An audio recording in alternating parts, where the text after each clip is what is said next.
Tyler Kepner. Welcome to the Bookshelf Conversations. Thanks for having me, Ron.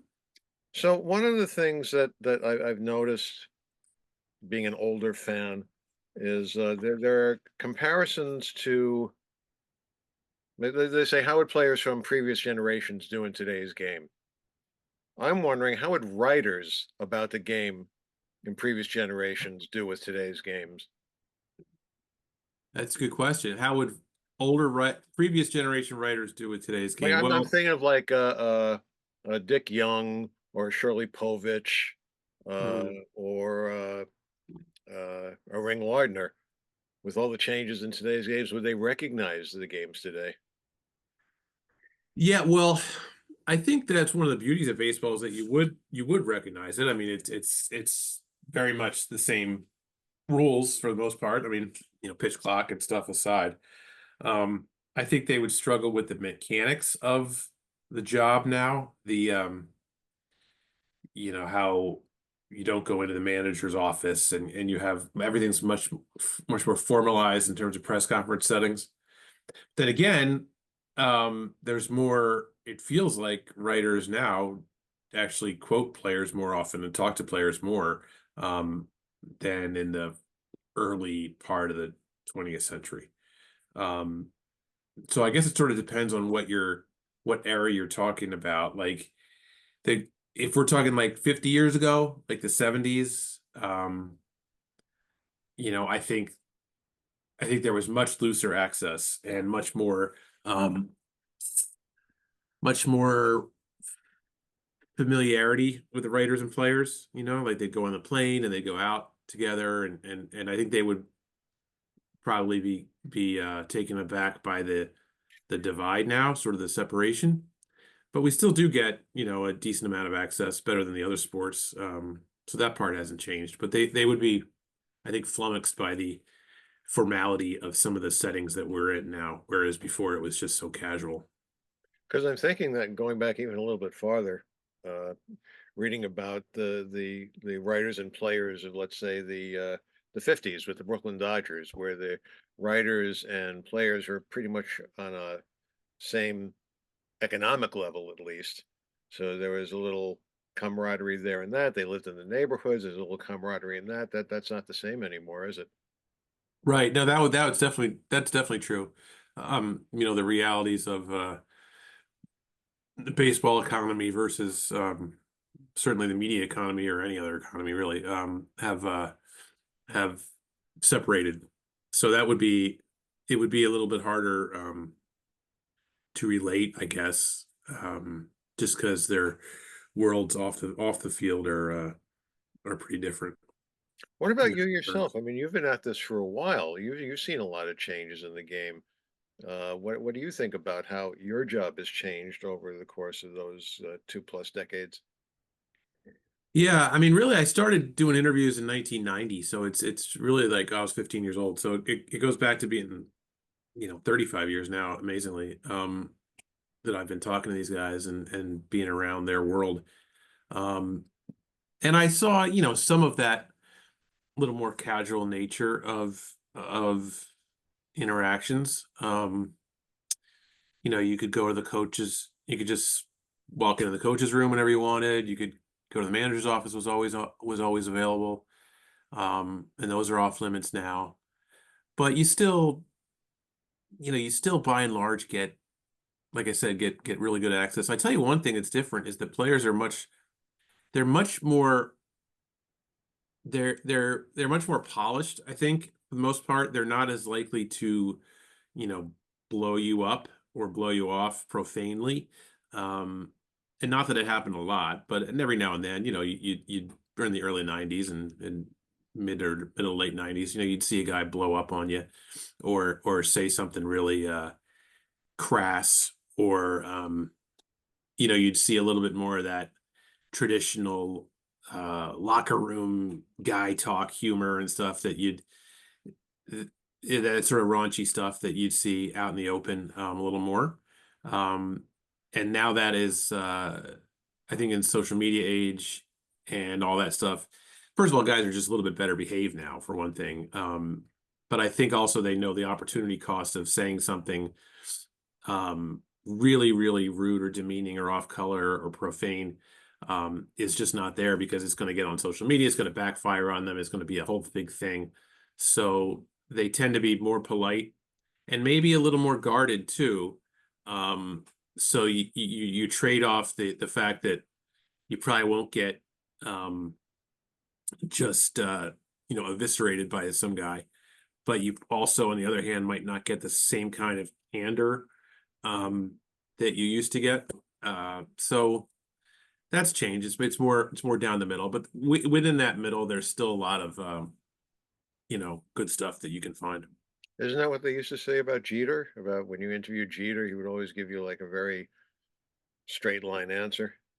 For the most part, yeah. I mean, Jeter was a smart guy, so if you asked him a an intelligent question, he would usually give you a good answer. But he was just never going to say anything that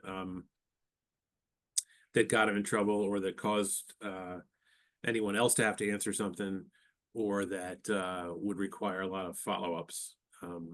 Jeter just saw every interaction as a confrontation to win, and so if he had a question he didn't like, he would just foul it off and foul off the pitch until he got one that he could hit. And so you would just be in there throwing pitches, and he'd foul him off and foul him off, but he was always very polite. And he had an interesting thing that he would do was at the end of every group interview,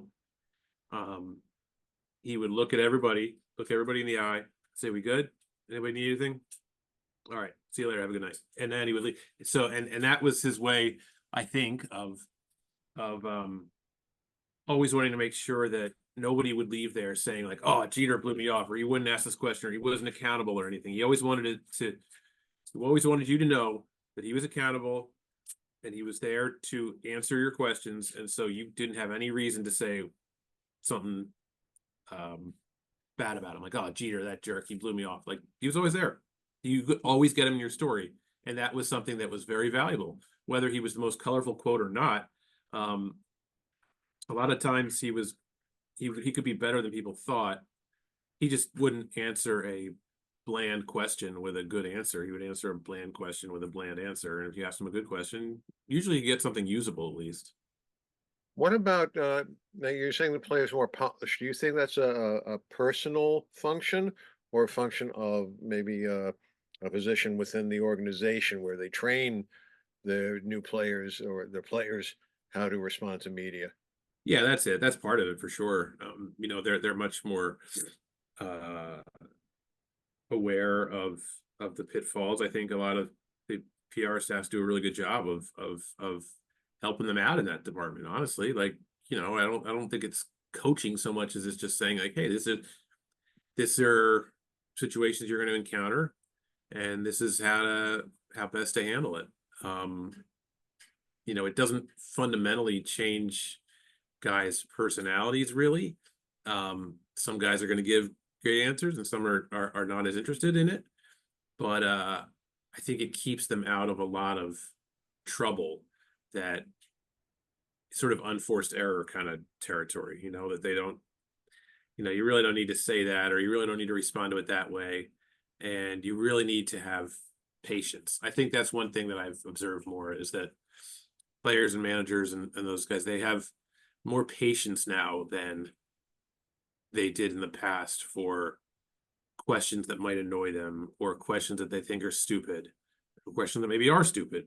Um, they just kind of roll with it and go on, like I said, foul off the pitch, or just go on to the next one. They're not gonna stand up and say, that's a horseshit question, or that's a fucking, you have to be a real, you know, idiot, like, what the fuck is my opinion of his performance, the Tommy, the sort of thing. You're not going to see that very much anymore, where a guy just goes off on you. They're just much more patient, and maybe they'll laugh about it afterwards or get frustrated deep down, but for the most part, guys just guys just answer stuff and move on. They don't engage.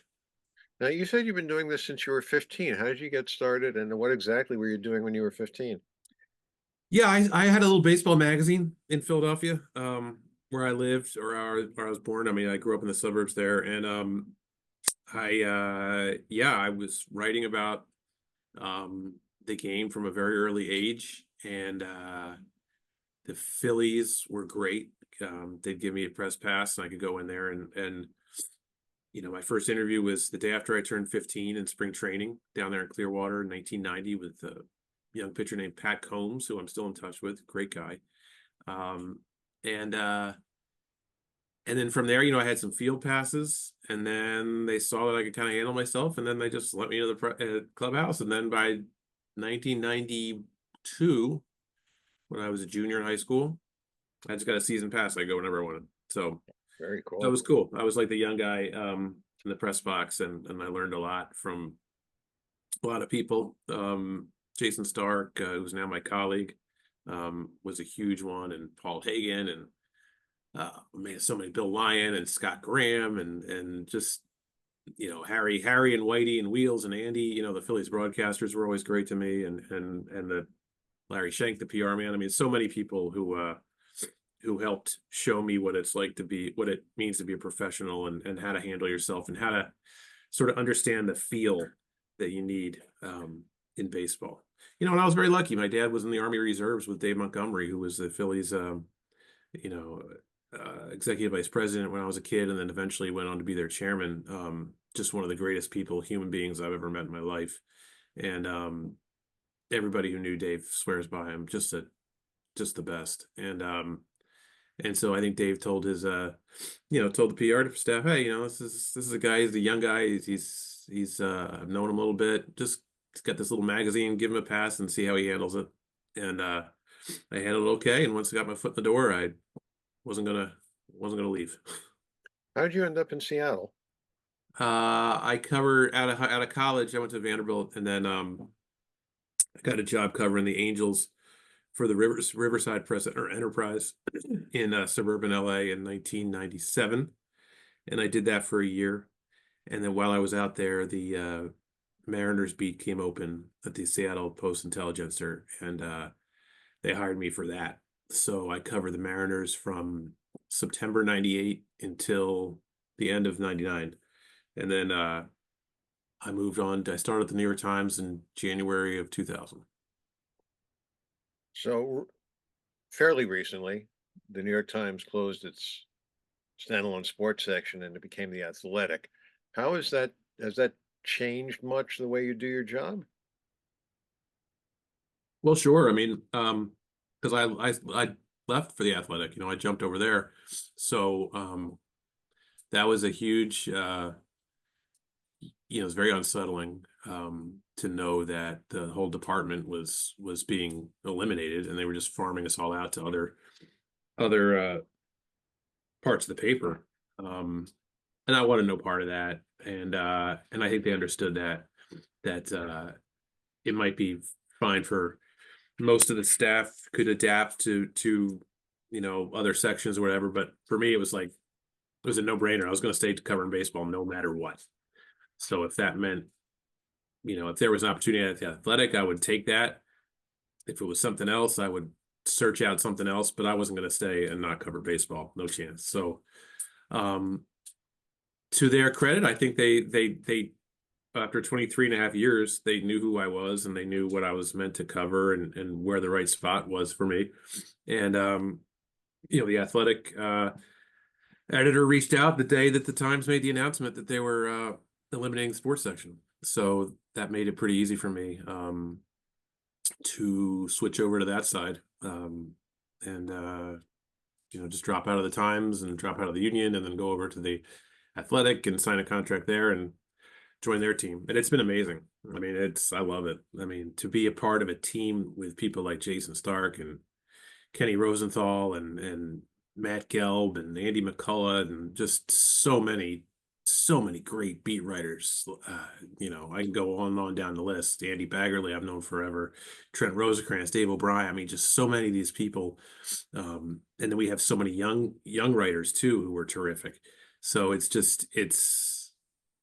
like going to the All-Star game, and then instead of going back to your old team after a few days, they say, no, this is your team every day. Like this is you get to play with these guys, and you're looking around the room and you're like, oh my God, like this is my team every freaking day. This is my team. I mean, it's wild. It's still hard to to grasp sometimes how many incredible baseball writers we have and people who are so invested in each other's success and cover the game the way I like it to be presented. So that it's a great fit. You say invested in each other's success. Is there any sense of competition? Not within each other. No, I mean, I think that's not within what we do. I think it's great. I mean, I think it's like, maybe like they used to say about the Braves pitching staff where Smoltz and Maddox and Glavine would push each other to get better. I mean, I think it's like, you see the examples of so many other guys and women doing a great job that um, you want to do it a great job too. So I think it's more like we push each other, but I don't think it's like competitive like that. Like I've detected honestly like zero jealousies or any kind of, oh, this guy's doing that or that guy doesn't do it, enough or whatever. It's just it's a great. I mean, morale is just fantastic, and it wasn't really like that toward the end of the times at the uh at the Times sports department. Unfortunately, the morale was not like it is at the Athletic. So I'm really happy with the change. You mentioned, I lost my train of thought for a second. Uh, you must get this question a lot. Where do the ideas come from? Are they your ideas for the stories? Are they suggested by editors? How does that work?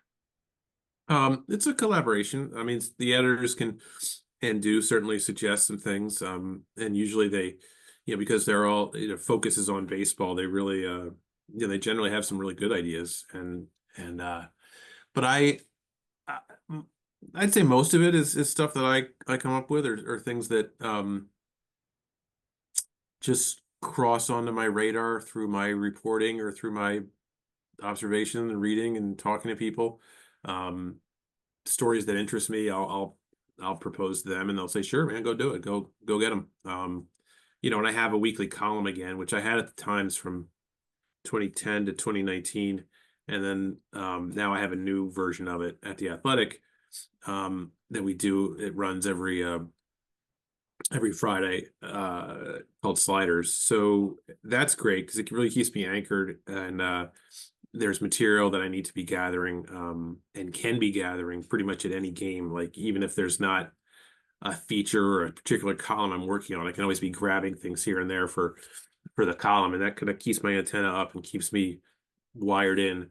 Um, and that's a fun sort of column I can do because it blends both the historical aspects of baseball, which I really love, and which I think I bring a perspective that, I mean, we all have unique perspectives, right? But like that's my perspective, and I think I can do that in a fairly entertaining way. So, it brings the historical stuff and the current stuff, kind of the timely and the timeless, I call it.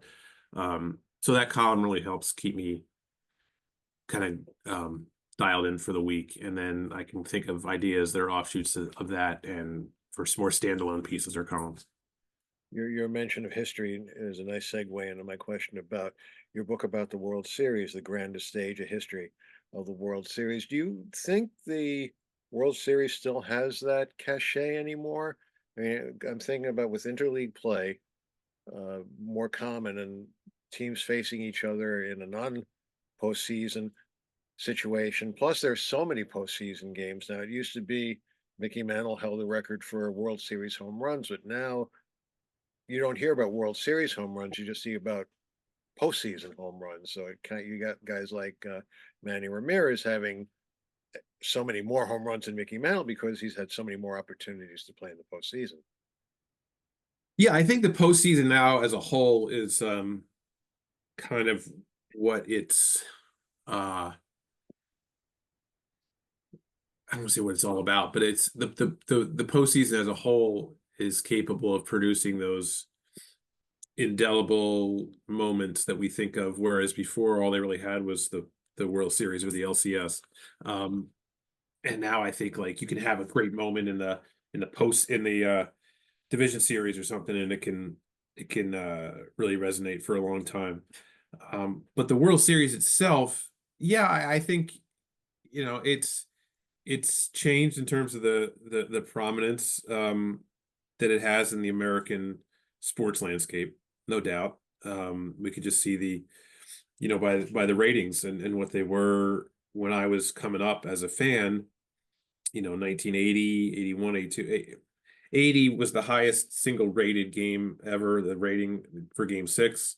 I think 1986 game seven was the most watched, like the most eyeballs. Um, and the Super Bowl has maintained and even exceeded its superiority. But back then, the Super Bowl was pretty close to baseball in terms of ratings. The World Series, it was more, but it wasn't outrageously more. But that's just the way things go. And the Super Bowl is a winner take all, and it's on a Sunday at 6:30. It's the perfect time, the perfect, everything. Um, but yeah, I mean, I think some things have watered it down, like you say, interleague play and the tiers of playoffs. But I don't think they could do without those either. I mean, those are essential. Um, and I think Essential how? Essential for the for fan, essential for economics. economics and for competitive balance, I think in a league without a salary cap. The more teams you put into the playoffs, the more variance you inject, and the better chance that a lower market or a lower payroll team has of winning a championship. Because if you just had it be a race to, finish first and get the most wins in your league, and then you go to the World Series, then the rich teams would probably win almost every single year. So now they can get bounced out in the first round, like Arizona, sixth round, last year, 2 years ago, I mean, 23, the World Series was a 5 seed and a 6 seed, I think, in Texas and Arizona. So um, I think creates more variance, more hope for teams, keeps more fans interested later in the season. Attendance is good. Local ratings are phenomenal. So it's shifted to be much more of a sport where, and I think I think interleague play is great. I mean, I think it's crazy to think that like Carl Yastrzemski never played at Wrigley Field. Mike Schmidt never played at Fenway Park. It's just like these matchups that could have happened that just never happened just because leagues never met except in the World Series. And there was a purity of that. And if you like loved everything about baseball like I do, like I didn't feel like it was something I'm missing. But I don't think anyone can argue the interleague play. It's hard to argue the interleague play has been a bad thing. I think we've had it for so long now. It's been great. So yeah, it's interesting. It's certainly still baseball's grandest stage, and it has the sports historical, it's going back the farthest, right? Like it's going back a whole lot longer than the Super Bowl or the NBA Finals. It sort of evokes more of that feeling of the Kentucky Derby or a prize fight or something. It's a tradition that we've still kept going back 100 and over 120 years. Compare that to your other book, K, A History of Baseball in 10 Pitches. One is, I mean, the history of the World Series, there's no question about that. The K book seems a little more contemporary. Yeah, I mean, I tried to make the World Series book uh, sort of timeless in the sense that I explored various topics that are consistent throughout all the World Series, rather than just doing a chronological, um, you know, uh, examination of it. I think that would be kind of boring or more like a textbook kind of thing. Um, so I think both of them have that kind of element, but the pitching book was so much fun because the way I got at it was just to study the 10 different pitches and then filter all my material into one of 10 little sections. So you know and then just trying to find what these great pitchers, what they threw and how they did it and the stories behind it. And that freed me up to do not just the all-time greats, but guys who might have been known for one pitch, even if they're not a Hall of Famer. You talk to people who faced Greg Olson's curveball or Tom Gordon's curveball or Frank Viola's changeup or things like that. Like in guys, Dan Quisenberry and Kent Colby with the sinkers and Tug McGraw with the screwball. So these are nice guys who are not in the Hall of Fame, but left an imprint with the kind of pitch that they threw. And so I could get into kind of the passing down of secrets and the evolution of the craft.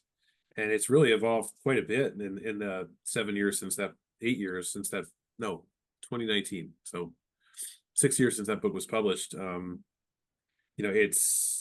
Pitching has gotten more and more scientific, and with pitching labs everywhere, and the creation of pitches basically through data has been fascinating, and it's really increased the number of pitchers who are big league viable, and changed the whole makeup of how games are run, really. I noticed you did the narration for the audiobook version. Yeah, Uh, both. was that your idea or was that the publisher's idea? Yeah, I mean, it was sort of like, you want to do it, and I said, of course, that'd be great. I mean, I do some stuff on Sirius XM every now and then, so I get to use my voice that way. And yeah, I thought it was fun. Really, honestly, what I never knew before I started writing those books was that the authors have to pay for the the photo rights. And so I was very I was very specific in what I wanted for the photos. In both books, I think they really add something to the books. Every photo I picked for a specific purpose and to tell a separate story visually. So sometimes that costs a little more than it might have otherwise. And so doing the audio kind of helped me cover the expense of the photos. So it's basically I always like it. not quite a wash, but almost a wash. And honestly, it was fun. It was a fun experience, going into that little sound stage, and seeing how all that stuff's recorded professionally, and that was neat. It was a life experience. It was fun. I hope to do it again. How long did it take? It took like 4 days. And because you're talking, you have little breaks, and they have water, and you have like a lunch break, and if your voice starts to to go toward the end of the day, you stop, come back the next day, and then you have one day at the end where it's like pickups, they call it, and like stuff like, and you just basically say like 6 or 10 words or whatever it is. Like it takes like 10 minutes, and then you're done for that day. Just like, yeah, we need you to say your voice dropped off when you said Philadelphia Athletics or something. So you just repeat it, and then they just punch it all in there. So that was fun. I mean, it was they had a studio up in New Haven. I live in Wilton, Connecticut, so I could just drive up to New Haven. It's not that far, and yeah, they had the whole studio up set up for me. It was great. I always like it when an author narrates their own book because they know what it should sound like in their head, whereas Mhm. someone who's just reading it, they don't, maybe they don't know what to emphasize and what to stress. And Yeah, exactly. The only funny part was that they had I go in and out of quotes. Like, so I had to, when something was a quote, I wanted to kind of somehow distinguish that verbally before I get into like said Williams. So sometimes I try to take on a different kind of voice, or a different timbre or something, or if it was like a coach who was barking something, I might like sort of say it in a choppy sort of old timey coach voice, that I imagined the guy to be saying it. Just get out front and get whippy. Like Steve Rogers said that Cal McLish used to tell him it was his only pitching instruction was get out front and get whippy. So I might like change my voice a little bit, and I don't know, it was fun. anything you're working on now in book form? I've got a project I'm just starting. I was talking to my agent about it, but it's in such an early stage that it's really just the brainstorming stage. I've been reading a lot lately, just to try to come up with ideas before I can make the formal pitch to the publishers and whatever, and then see. But there's the wheels are in motion, but they're just they're not really off the showroom lot yet. So What do you do in the off season? Or is there an off season for writers? yeah, I mean, I still, I still write about stuff that comes up. go to the winter meetings last month, and right now, the Hall of Fame season is just about upon us. So I've written about my ballot, and I'll be writing about the announcement. I've got another story coming between then, hopefully, if I'm able to reach somebody. And you start planning for spring training and getting your because getting your ideas is more than half of the battle, really. Once you have the ideas, then you can just execute it, and it's a matter of lining stuff up and all that. So, but no, it is more of a downtime now. I'm not gonna, especially because I'm not, my role is not so much to chase down every single transaction, like some guys are. Some guys just grind every day in the off season to get those transactions, and they do an amazing job at that. But that's not my area of emphasis as much. So, yeah, it's you can take a little time off, because I don't really take any time off during the season or spring training or October or anything. So, yeah, it slows down a little bit. Well, Tyler Kepner, enjoy your well-deserved time off. Thanks so much for doing with us, and we look forward to reading your stuff in the coming season. All right, Ron, thanks very much for having me.